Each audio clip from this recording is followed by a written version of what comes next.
সবাই উপরে উঠতে চায়। আপনি যদি কোনো প্রতিষ্ঠানের একেবারে প্রাথমিক স্তরে কাজ পেয়ে থাকেন, খুব শীঘ্রই আপনি ম্যানেজার হতে চান। আপনি নিজের জন্যই এমনটা করতে চান। আপনি নিজেকে উপরে ওঠার জন্য ঠেলতেই থাকেন, এক অবস্থানে তৃপ্ত থাকেন না। আপনি দেখবেন পৃথিবীর অনেক ধনী মানুষেরা মূলত পৃথিবীতে সবচেয়ে দুর্ভোগের জীবনযাপন করে।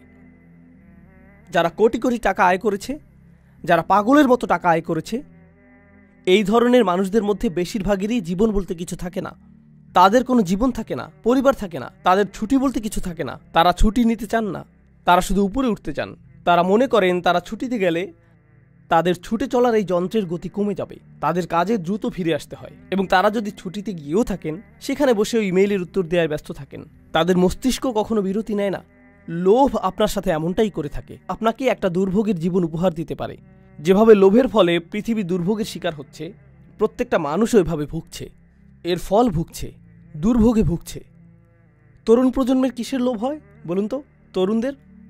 তরুণদের একটা চাহিদা হলো, দেখুন একটা সময় আমরা সবাই তরুণ ছিলাম, সেই সময়টা কোনো যুগেই পরিবর্তন হয় না। আমি বুঝি না এখন কিসের চল চলছে, আমি জানি না এগুলো, কারণ এখন আমার বয়স হয়েছে, আমি বুঝি না এসব।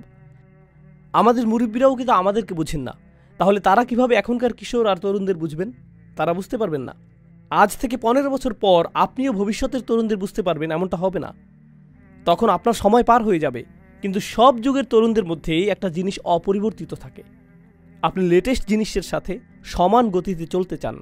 হতে পারে এটা কোনো গ্যাজেট, অথবা কোনো অ্যাপ, নতুন কোনো ডিজাইনের কাপড় হতে পারে, অথবা কোনো পরিভাষা, অথবা ধরুন নতুন কোনো সামাজিক চর্চাও হতে পারে। সেটা যাই হোক না কেন, আপনি একেবারে অত্যাধুনিকটাই চান। নতুন কিছু আসলেই আপনি সেটা চান। নতুন জিনিস মানেই ভালো হবে। আপনি সবার আগে বলতে চান, এই তুমি এটা সম্পর্কে শুনেছ?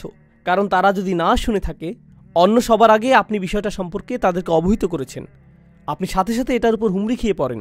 এর মাধ্যমে যা বোঝা যায় তা হলো, তরুণরা এই জগতের সবচেয়ে অস্থির প্রকৃতির মানুষ, এবং এটা সব প্রজন্মের তরুণদের ক্ষেত্রেই প্রযোজ্য।